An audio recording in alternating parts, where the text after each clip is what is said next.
Good morning. I would like to acknowledge the traditional custodians, the Yugambeh language group, the people of the land in which I'm speaking from today on the southern Gold Coast. I'd also like to acknowledge the traditional custodians on the land in which each of you are living and learning from today, and pay my respect to elders past, present and emerging, as it's their knowledge, their experience that hold the key to future generations. And as an Australian Olympian, I pay respect to the 52 Aboriginal and Torres Strait Islander Australian Olympians and thank them for their contribution. Welcome to our 2021 Belgravia Foundation Inspiration Breakfast. My name is Brooke Hanson. I'm an Olympic gold and silver medalist in swimming, TV presenter, MC, motivational speaker, and active mum who truly believes that sport and leisure should be enjoyed by all. A big thank you today to our sponsors and supporters and donors. Thank you so much. Salt, Sweps, Sports Community, Telstra Business Centre, Belgravia Pro, Hepburn Barkhouse and Spa, the Gin Dispensary, Zogs and Belgravia Leisure. Through this online platform, I'd also like to thank our Belgravia Foundation patron, Jeff Lord, and one of our leading supporters, Nanette Lord. Thank you so much for all you do for Belgravia Foundation. Good morning to my fellow board members from Belgravia Foundation, Chairman Alex, Jeff, Brett, Ronnie, Nick, and Anthony. It is an inspirational breakfast, so let's be inspired by the board members' favourite breakfast. Oh, I love it. Well done. From the traditional Aussie Vegemite on toast to the bacon toasty, fruit yogurt and muesli, healthy muesli. The most creative, that has to go to Nick Cox, who looks like he's made what I think it's a self-portrait breakfast. Well done, Nick. I'm absolutely loving it. Now, mine is the crepe, first from the batch, which made me feel so proud and gave me a little bit of time to reflect on how great it was to represent my country. And I seriously couldn't believe that it came out looking like Australia. Now, there's always one, the fun approach, the laughs. I wouldn't say a VB and Cocoa Pops is the breakfast of champions, but hey, no judgment. You're an absolute champion, Macca, and great to have you part of our inspiring morning. I want to give a very special welcome to our special guest this morning, Professor Patrick McGorry, AO, Executive Director of Origin, a leading youth mental health organisation, Professor of the Youth Health, not just the youth mental health at University of Melbourne. He was also the 2010 Australian of the Year. He'll be with us shortly for a live Q&A session on mental health, and we'll be joined by international experts who have guided and advised development of our exciting mental health resource, which will appear, they'll all appear in a short video shortly as well. Professor Alison Young, Professor of Psychiatry at Origin and the Centre of Youth Mental Health at the University of Melbourne. Dr. Joe Firth, UKRI Future Leaders Fellow, the University of Manchester. Professor Alex Parker, Executive Director, Institute for Health and Sport, and Professor of Physical Activity, Mental Health in the Institute at Victoria University. A warm welcome to all of our online guests. We thank you for your support, your collaboration, your partnership. And if this is your first Belgravia Foundation Inspiration Breakfast, we hope that you're inspired and we look forward to seeing you live in person at our next event. This morning, there is a Q&A box and I encourage any questions and comments to be asked through that platform. If time permits, we'll address them. If we run out of time, we'll ensure to follow up post-breakfast with your questions. Now, what are we fundraising for this morning? Well, there are two national projects which your support today will help tremendously. Firstly, mental health, with funds to be used to provide mental health first aid training to workers and volunteers in the leisure and community sport sectors. And secondly, kids in care, with funds to be used to provide swimming lessons and sport experiences for children in foster care or emergency accommodation due to family dysfunction. That's what you're raising money for today. Donations, well, it's quite easy. How do you do it? There's a QR code for donations being displayed right there.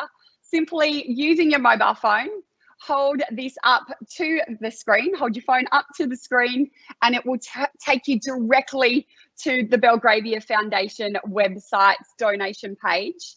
And here you'll be able to select how your donation will be used. And I absolutely love that. We've also got the QR code in the Q&A box for those people who are actually joining us via their mobile phones today. So check the QA box, or if not, just scan this little QR code now. The QR code will also appear in the bottom right-hand corner of every slide from this point onwards. So you've definitely got an opportunity whilst listening to our incredible speakers to donate.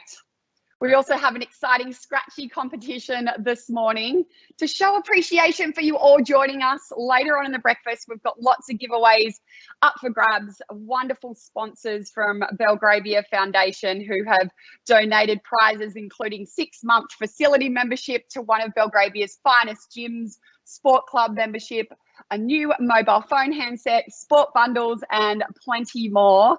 I'll give you some more information on how to play that later after we hear from our special guests. And I've got to give away something to start with, of course. The early bird registration. The competition was those who registered to attend today's breakfast prior to the 31st of January. The winner is Jodie Walker from Life Saving Victoria. Well done, Jodie. A big congratulations to you. You've won a pure glamping voucher. Thanks to the team at Belgravia Pro. Jodie, I'm sure you'll enjoy camping under the stars. Well, it's time now to go from the Gold Coast down to sunny Melbourne and cross live in Melbourne to our chairman from the Belgravia Foundation, Alex Lord. Good morning, Alex. G'day everyone, just a quick microphone check. Hopefully you can hear me okay. Max and Elliot, have you cleaned your teeth? Anyway, good morning everyone. My name is Alex Lord. I'm a father of 2.5, husband of 1, and I'm extremely proud and humbled to be the chair of the Belgravia Foundation. I'm here this morning to give you a little bit more of a brief on who the Belgravia Foundation are and what we do before I pass over to a few other people. Now, the Belgravia Foundation was registered in 2017 with the Australian Charities and Not-for-Profit Commission with a sole focus to create greater access to sports, leisure, aquatics, recreation for everybody, regardless of your physical, financial, cognitive or cultural disadvantages or differences. Why are we doing this? Because we want to make sure that nobody misses out, because we are passionate about sport, whether it's kicking a football, going for a swim, hitting a golf ball, slicing a golf ball, whatever it is that you enjoy doing, we love it. Sport is such a wonderful common denominator in Australia and New Zealand, and it's something that we are really passionate about. So we want to make sure that everybody has the same opportunity as us. Now, the way we do this through 2 key strategies. We have nationwide strategies, which we use across Australia and New Zealand, and we also have local community strategies. In regards to our nationwide strategies, we have 3 key projects. Our first project we call Take Charge, and that's about using physical activity to combat the symptoms of mental health. And we'll learn a little bit more about that today when we hear the next step of the Take Charge program with the launch of our mental health e-learning program. Our second project is called Everybody's Welcome. Now, Everybody's Welcome is about upskilling workers and volunteers in the sporting sector, improving their confidence and capability to deliver customer service and deliver sports to someone with a disability or a disadvantaged background. And our third project, which we launched last year, is called All In, which is about improving the capabilities and the capacity of swimming venues, just like this one, to increase participating in swimming. Why swimming? It is one of our greatest pastimes. Now, in regards to our local strategies, it is a little bit different. The Belgravia Foundation operate across 70 local communities in Australia and New Zealand. And the way we work with local communities is we go into a local community and we identify the needs of that community. We try and raise some funds and we act. By act, we raise the funds and execute whatever it is that local community needs in the absence of sport. Now, the unique thing about our local community strategy is we have a pledge and a commitment that 100% of the funds raised in a local community will always stay in that local community. No administration costs or anything. And it's something that we are extremely proud about. Now, this is our 5th Inspiration Breakfast now, our first online edition. So we're really grateful that everyone is here. We've had 3 in Melbourne, 1 in New South Wales, our 5th one being today. We're not sure where the next one's going to be. It could be Tasmania, it could be Cairns, it may even be in New Zealand. Now, what do we want from you today? We just want you to sit back, enjoy your nice breakfast, whether it's a cup of tea, a coffee, or a Bloody Mary, whatever you have there, and have a little bit of a growth mindset. We want you to have a listen and get involved. And more importantly, we want you to partake in the mental health e-learning program, which we will be launching later today. You will be the first people that can enroll and complete this free training, which we are providing to all workers and volunteers in the sporting sector. Our goal is to have 50,000 people complete this training over the next 12 months, and we are hoping that you can help us and become advocates. Thank you, everyone. Enjoy the breakfast. Back to you, Brooke. Thanks so much, Alex. Always so much motivation. Very inspiring this morning. Great to hear about the purpose of the foundation. Definitely exciting times ahead. We will now hear from the CEO of Belgravia Foundation, Jeff Walkley. Jeff has devoted his personal and professional life to helping people connect and benefit from physical activity. In recognition for his substantial long-term leadership and contribution at the national and regional level, he was awarded fellowships by 2 separate professional bodies, Australian Council for Health, Physical Education and Recreation, Australian Council for Educational Leadership.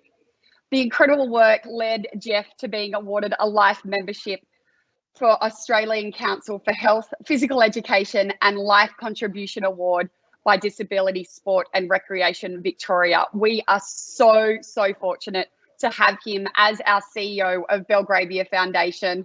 I'm heading back to Melbourne. Good morning, Jeff. And good morning, Brooke. And good morning, Brooke. It's lovely to be with you on this beautiful Melbourne day at Aqua Arena, which is a wonderful facility with many people here today enjoying the aquatic environment. I don't understand why people get up early and go swimming, but Brooke, you clearly do. Thanks for having me here today, and I want to thank everyone for joining with us. The purpose of my introduction today is to talk to you about the year that was. We started the year with a great event, the Belgravia Foundation Breakfast 2020, held near the scenic Yarra River and attended by a record crowd of 263.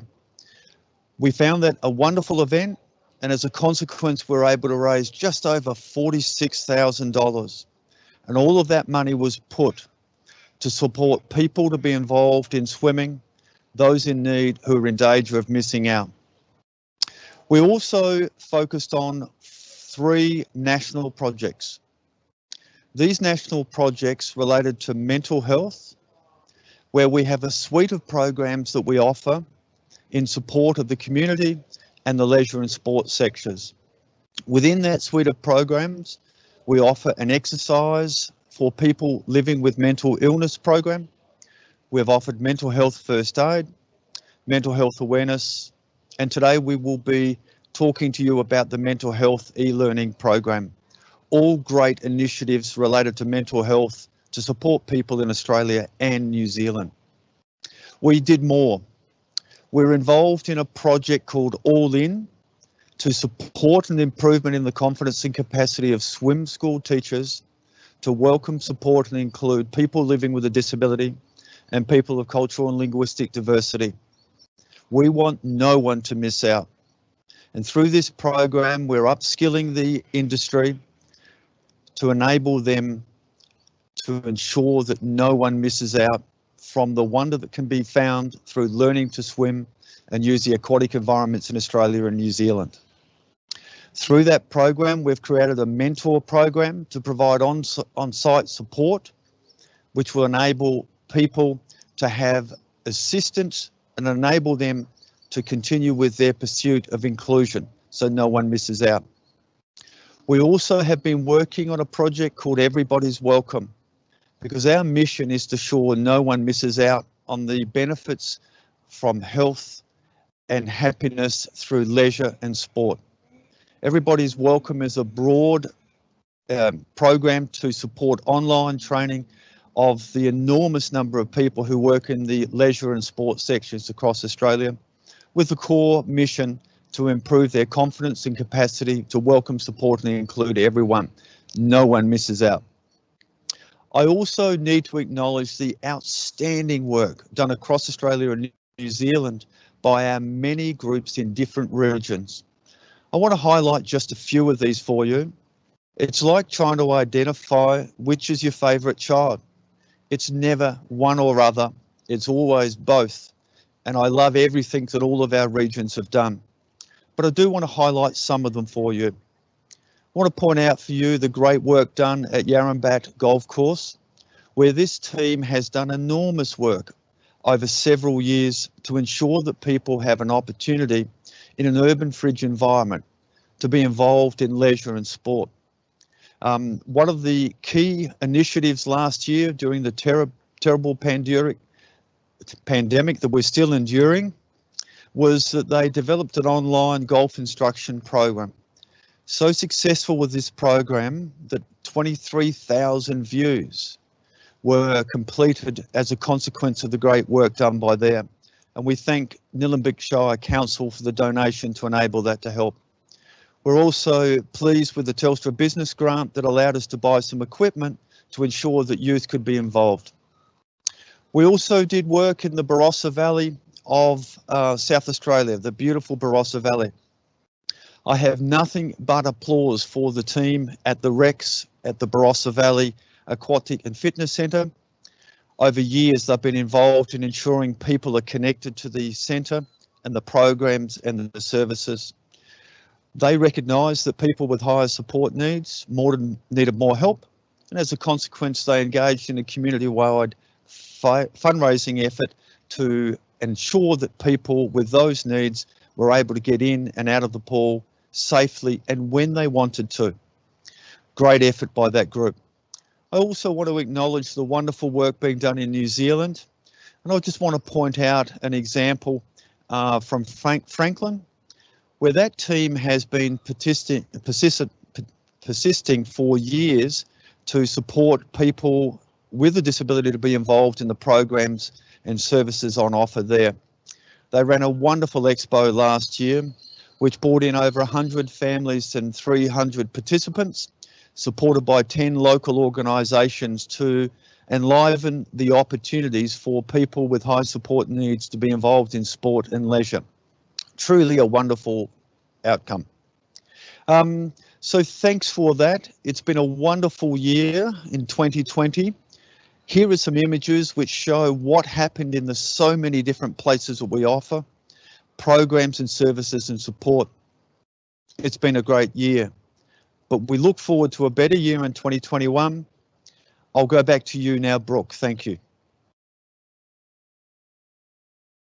Thanks so much, Jeff, for sharing that inspiring news with us after such a tough 12 months. It's been so wonderful to see Belgravia Foundation still connecting with so many communities around Australia and New Zealand.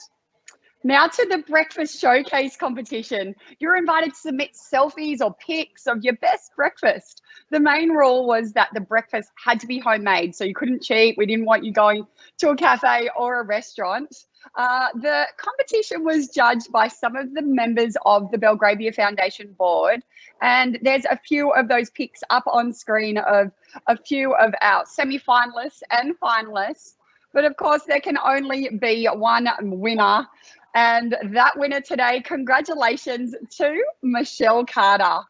Michelle made the French brioche toast, fresh fruit, maple syrup, and double cream with a dusting of icing sugar and some mint. Oh gosh, that looks delicious, Michelle. The judges, you can read there that they were drawn to this breakfast, that it showed complexity of flavors, colors, food type combined with eye for visual appeal, plus a dusting to top things off. Oh, I love the comments as well. Very, very thorough. Definitely a breakfast of champions, Michelle. Well done. Enjoy some me time at Hepburn Bath House and Spa. It gives me now great pleasure to welcome our next guest. Wonderful to have him on board with Belgravia Foundation. And he's going to have a question and answer Q&A time this morning with our Belgravia Foundation CEO, Jeff Walkley. We welcome Professor Patrick McGorry, AO, an Irish-born Australian psychiatrist known worldwide for his work in early intervention and youth mental health, for mental health innovation, advocacy and reform.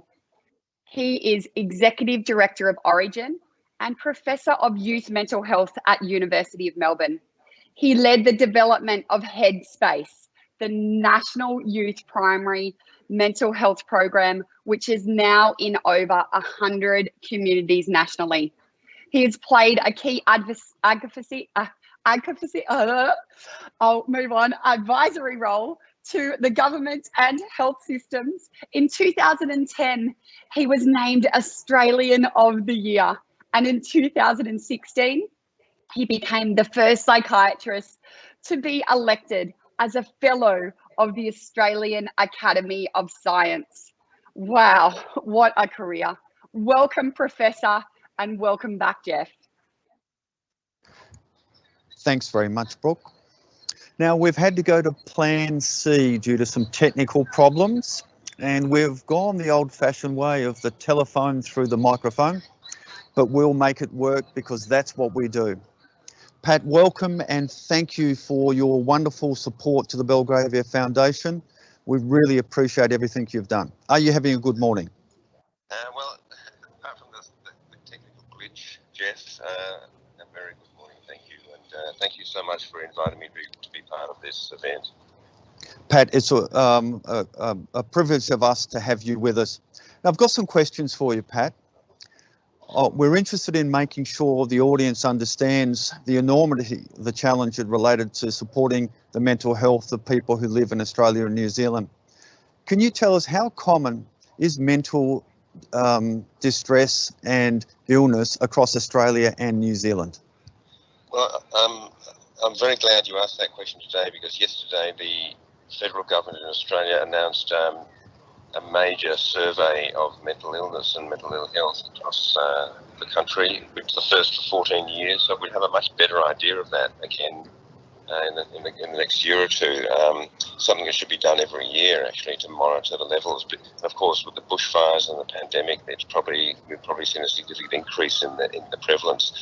And I'm glad also you put New Zealand on the slide, because the best research in the world on this topic has come from New Zealand through a study in Dunedin, which followed children from late primary school through so far to age 45, you know, a big cohort of normal kids, basically, and they were followed up across several decades. And by the age of 45, 86% of them had developed a period of poor mental health or mental illness. So mental illness is just like physical illness and physical ill health. We all suffer from periods or sometimes more chronic conditions, but it's an issue that affects everyone and every family, so it's extremely common. In any given year, at least a fifth to a quarter of the population will need mental health care. So your programs, screening and equipping the general public with the skills to detect and recognise mental ill health is very, very important. The problem is, though, that the governments have not actually put the services in place yet to meet that need. Now, Pat, you've focused on youth during your career. Do youth find it hard to access help for mental illness? Well, they have. I mean, I think Brooke mentioned Headspace, which we basically developed, because we could see, in our part of Melbourne, there's over 1 million people living there, and we were providing the specialist mental health services for the young people, the teenagers and young adults in that region. We were treating about 1,000 young people a year, but the estimates were that there were 50,000 young people that needed professional help in that catchment area of Melbourne. So that, if you extrapolate that across Australia, it gives you some idea of the need that's not being met. So we had to develop a much more accessible and high volume program, which was very stigma-free, holistic, young people would be confident in and trust. So that was Headspace. So that's improved the situation. So more young people, I think it's probably several 100,000 over the last decade or so, have been able to get help through Headspace, and it's working extremely well. It needs more investment from government, of course. It's still a work in progress, but that's another brick in the wall, I'd say, or maybe a base camp. But if young people have got more complex or persistent problems, they've really got very few options, and we call that the missing middle. So a young person that has a significant mental illness or mental health problem is really going to struggle, even in our rich country like Australia. So, that's on the agenda for reform with the federal and state governments, and the public really need to sort of understand that if they've got kids in this age group, they will struggle unless they sort of put more pressure on the government to actually do something about this issue. So a good start, but much more to be done. Good start. We're ahead of the world in terms of what we have done, but that's not saying much, because the rest of the world is pretty pathetic in this space as well. Yeah. So Pat, what impact is COVID going to have on the prospects for mental health in Australia and New Zealand? Well, fortunately we've got a fair bit of data on that from surveys that have been done through 2020, and we saw a substantial rise in mental distress. Another thing we saw was a loss of mental health, looking at it from the other side. I mean, people's well-being and mental health suffered, and obviously things like exercise and physical health are very important contributors to mental health. So we lost mental health, and we developed a higher level of mental ill health and mental illness, and that's very clear. In young people, 75% of young people surveyed by Headspace and Origin found that their mental health had worsened during the pandemic. So we saw this kind of surge. We called it the shadow pandemic, actually, and it's probably worse in Northern Hemisphere countries where the pandemic itself has been much more severe. So it's really the second or the shadow pandemic that we're dealing with, and that's on the back of a mental health system that was already unable to cope with demand, as I mentioned earlier. So we have a very big public policy challenge here, which I know the federal government and the Victorian government are really looking at very seriously at the moment. Pat, you're renowned for the work that you've done to create community-based supports to improve access to support for youth living with mental health conditions. How important are community-based supports for that cohort? Well, very important, Jeff, and I should add that it's been a massive team effort, these reforms that have occurred in Australia, and they've occurred with the vital input of young people themselves, who have helped us to design the right types of access points and cultures of care. But local communities have got behind the Headspace model. That's why it's spread so rapidly across Australia, because local communities have advocated and fought for these services to be extended to their own communities, and they're tremendously supportive of their Headspace centres, because people said when we were starting this off, if you put a Headspace in a country town or a regional centre, no one will go, because they'll feel shame and stigma. They won't want to be seen walking into a Headspace centre. But it's the opposite. The communities really support their services. They fight for them. They support them, and it's not stigmatised at all. So it's a stigma busting thing, and things like mental health first aid and empowering every single person really helps that a lot. So congratulations to Belgravia for your initiatives in this space. Grassroots community, all politics are local, they say.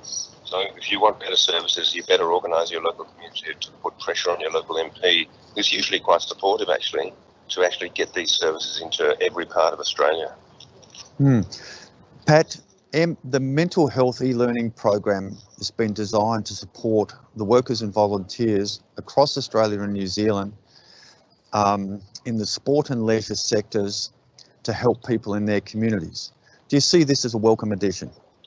Oh, very much so, and I think the link between physical and mental health that I think Brooke and you and also the chair were stressing is very important.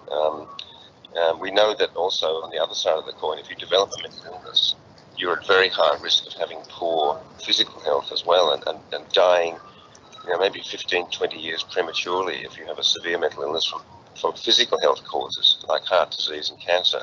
So the link between physical and mental health, and also physical and mental well-being, they're very synergistic. The World Health Organization often says there's no health without mental health, but there's also no health without physical health. So that the two things are sort of two opposite sides of the same coin, really. Look, Pat, thanks for helping us launch the mHelp program today, being part of the Inspiration Breakfast. Again, we thank you for your support from yourself as well as your team at Origin and your colleagues for the assistance we've had in the development of the mental health support programs we've rolled out. Thank you. Thanks, Jeff. Could I just mention my great colleague, Professor Alison Jung, and also Professor Alex Parker.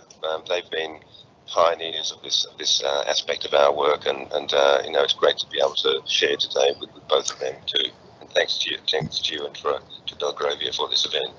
Thanks, Pat, and a great segue because we'll be hearing from both Alison and Alex a little later. Thanks, Pat. Enjoy the day. No worries. Let's move on now to an explanation of the mHelp program.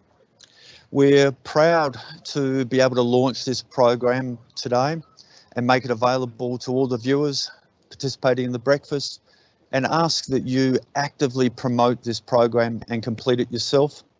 We're aiming for 50,000 completions within 12 months.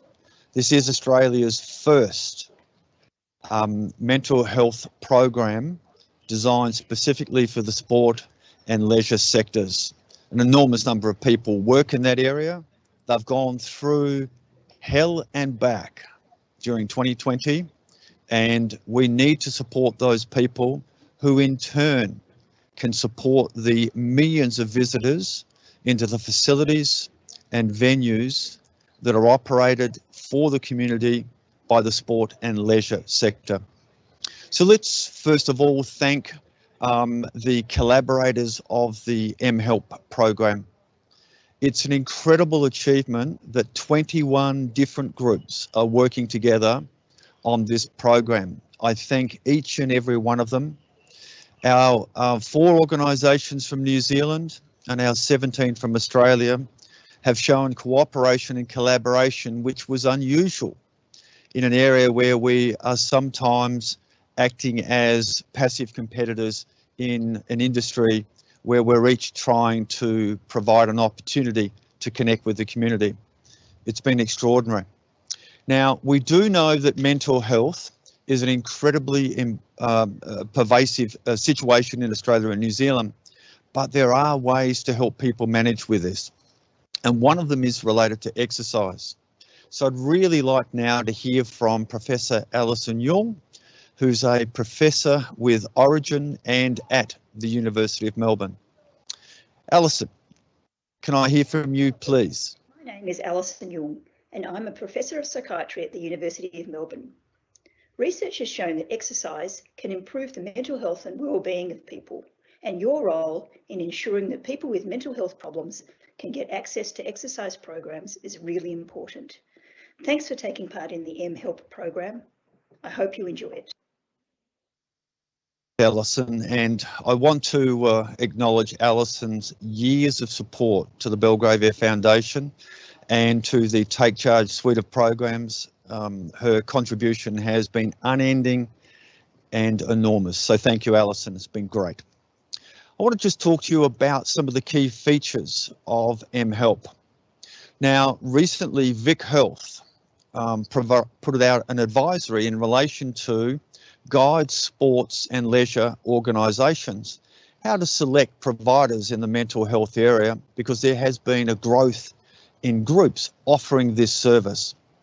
I'm pleased to say that the mHelp program meets every condition within the Vic Health Advisory, an achievement which is applaudable. The key things about mHelp are this: it's evidence-based practice put into a structure to allow the community to benefit. We've been guided by our international experts. Thank you again to Alison Young, to Joe Firth and to Alex Parker, each of who have given enormously of their time and expertise with no expectation of compensation. That's the type of people they are, working for the community. We've designed this program for the New Zealand and Australian context. Nothing existed for the Australian and New Zealand context in the sport and leisure sectors, targeting the workers and volunteers who support millions of people to be involved in healthy physical activity.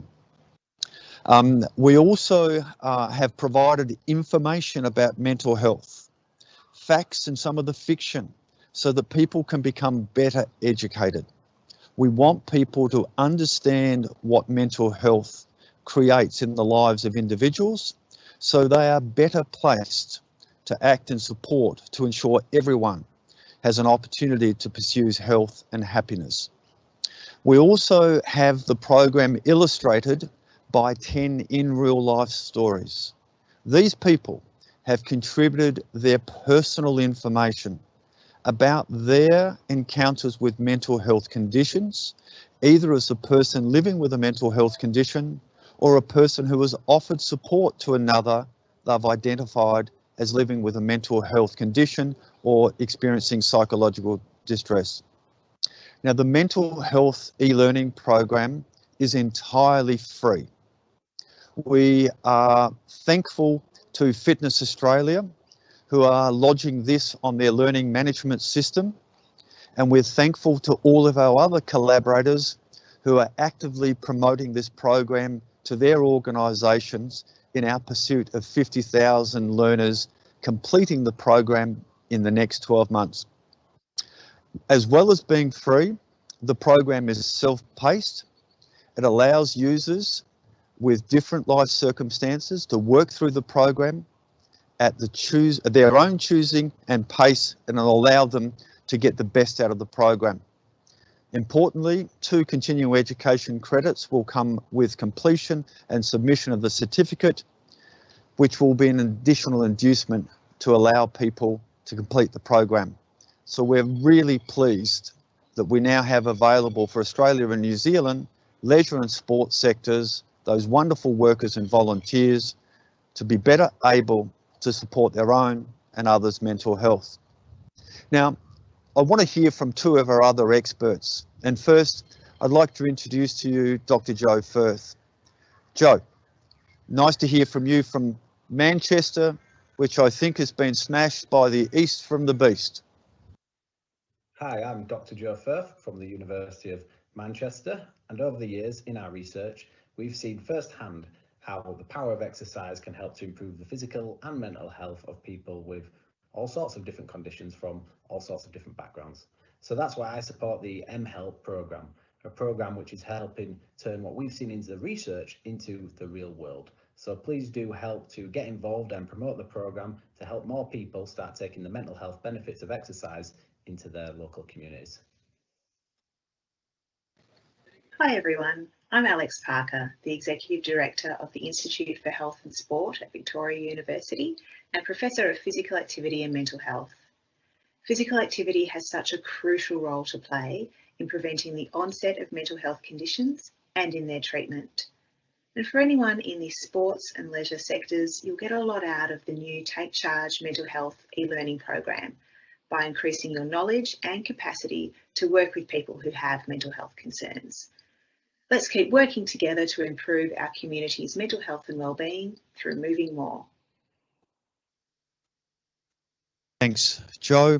Greatly appreciate your help for the mHelp program and the other mental health initiatives we've developed and rolling out. Brooke, I'll move back to you now.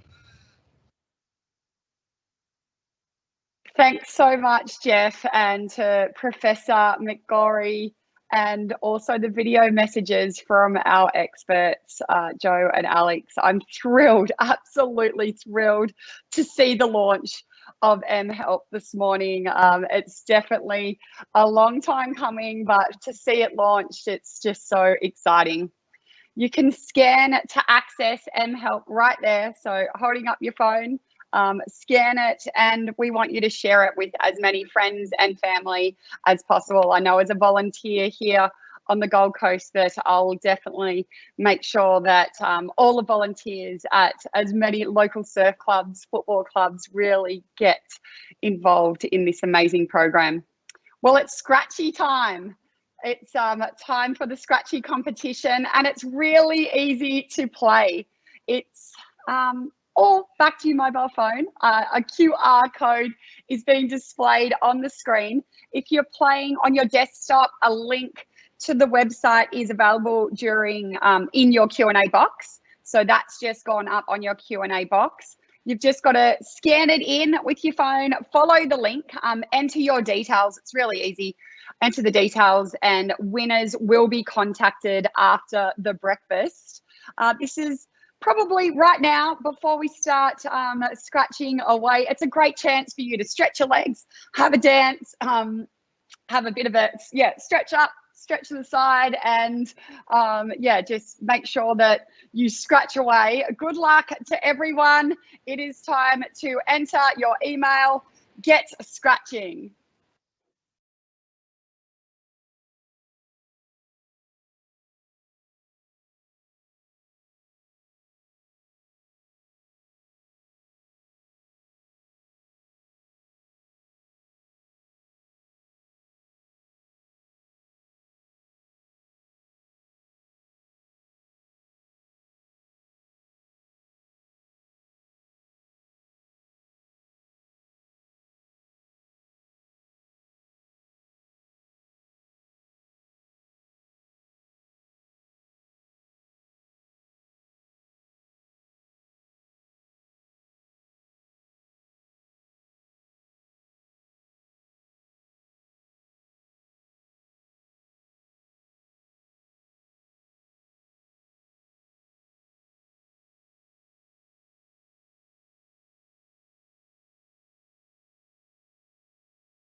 Well, hopefully that was a lot of fun.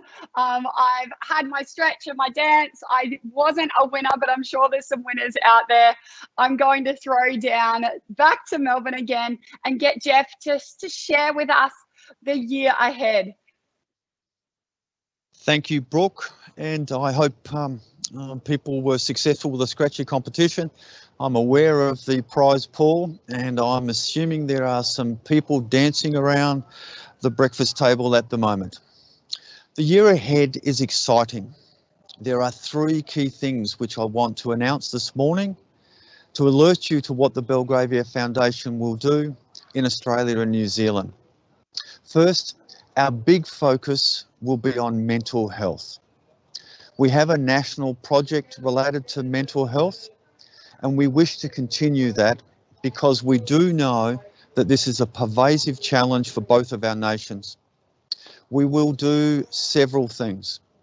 We will continue with the Take Charge Exercise and Mental Health program, where we provide free access to a facility operated by a health and fitness operator for people living with a mental health condition to enjoy the benefits of exercise and mental health. We additionally will provide support through mental health first aid training. It's my estimate that over time, like CPR and first aid, mental health first aid will become a requirement for organisations that interact with the community. We'll additionally providing additional work around mental health awareness, which we led last year, and we'll be supplementing that by the mental health e-learning program. So this year we'll be focusing on mental health given the enormity of the challenge in our countries and the contribution that we know exercise can make to a person's health and happiness and improvements in mental health. A great initiative. So if you're in a position to donate to support our mental health mental health first aid training initiative, we wish to train people, 500 people we wish to train, and we need to pay for trainers to be taught so that they can do that. And in turn, those 500 people we estimate will impact on 100,000 people, different people, not visitors, but different people. So we want support for that. But there's more. In addition, we will be focusing again on swimming and the aquatic environment. Both of our great countries adore the water, have been users of the waters for years, and they will continue to do that. But we want to ensure that kids in care, through foster care or emergency accommodation, are not missing out on that opportunity. And we're going to combine that with the All-In program, where we support people who are swim school instructors to develop their confidence and capacity to welcome, support and include people with a disability and people of cultural and linguistic diversity. We'll roll out the mentor program, and we're aiming to have this scaled up to 50 sites across Australia and New Zealand. So we'll focus, as well as mental health, on swimming, connecting people in need to the wonderful opportunity that use of water can create. And finally, a special announcement. I am very, very pleased to announce that the Belgravia Foundation is actively pursuing the creation of a foundation, a charity in New Zealand, to enable the foundation's mission to connect everyone in the community to leisure and sport opportunities, so no one misses out and everyone has the opportunity to gain improvements in their health and happiness through physical activity. So we will work with our collaborators and our teams in New Zealand to create that, and at next year's breakfast I'll be pleased to be able to report to you the achievements of our teams and collaborators in New Zealand. A wonderful opportunity. So thanks very much. I appreciate your time with me this morning, and I'll go back to the Gold Coast and you, Brooke. Fantastic, Jeff. It's wonderful to hear about the amazing programs and the expansion of Belgravia Foundation in New Zealand. I'm certain our New Zealand friends joining us this morning will be thrilled to hear that very exciting news. Now, a reminder that the QR code for donations today is being displayed, and we are seeking donations for mental health. Funds being used for mental health first aid training for workers and volunteers in leisure and community sports sectors. Also, kids in care, with funds being used to provide swimming lessons and sport experiences for children living in foster care or emergency accommodation. So please hold up your phone, click on that QR code. We're getting used to going into the QR codes, or click on the Q&A in our meeting today, and all donations would be greatly we're so grateful, and we really thank you for all the support that you are giving to our incredible programs that we've implemented. I want to thank all the attendees and sponsors, supporters and donors for joining us this morning. A big thank you to everyone. Congratulations to all our winners of the early bird registration, the best brekkie competition and the scratchy competition as well. Remember, the opportunity does exist to donate via the Belgravia Foundation website, and specifically choose and support the foundation through our national projects. You could use that QR code on screen or in the Q&A box, or you can visit Belgravia Foundation website, which is belgraviafoundation.org.au. And we'd really love as much support as we can. So contact any board member should you or your organisation that you work for, if you're interested in supporting the foundation, and there's the email address for the foundation on the bottom of your screen now, info@belgraviafoundation.org.au. I think more hands make lighter work, and we really appreciate the support we've already had, and we continue to look forward to more support over the next 12 months. Look out for a save the date for details about our next inspirational breakfast. Donation and mHelp QR codes will definitely remain on the screen for the next 10 minutes. If you've missed out, or if you want to hop off your phone and take a shot of that QR code, a huge thanks to the amazing team who put all of this together. Cherie, Emma, Georgia, Brooke, Juliet, Bella, Liz, for the incredible time that you've all put into this. It does not go unnoticed, and we really thank you from the bottom of all of our hearts to get this happening this morning. It's really, it really is inspiring. So well done to all of you for putting it together. I want to leave you with one question. How can you help? We are seeking assistance to promote throughout the entire leisure and sports sectors in Australia and New Zealand. How can you help? Thank you so much for joining us, and thank you for helping us make a difference. I encourage all of you to do the mental e-learning program, and encourage those around you to do it as well. It's time for me to go and do the school run. So have a great day. I'm Brooke Hanson. Until next time, stay safe, keep smiling, and take care of each other. Bye for now.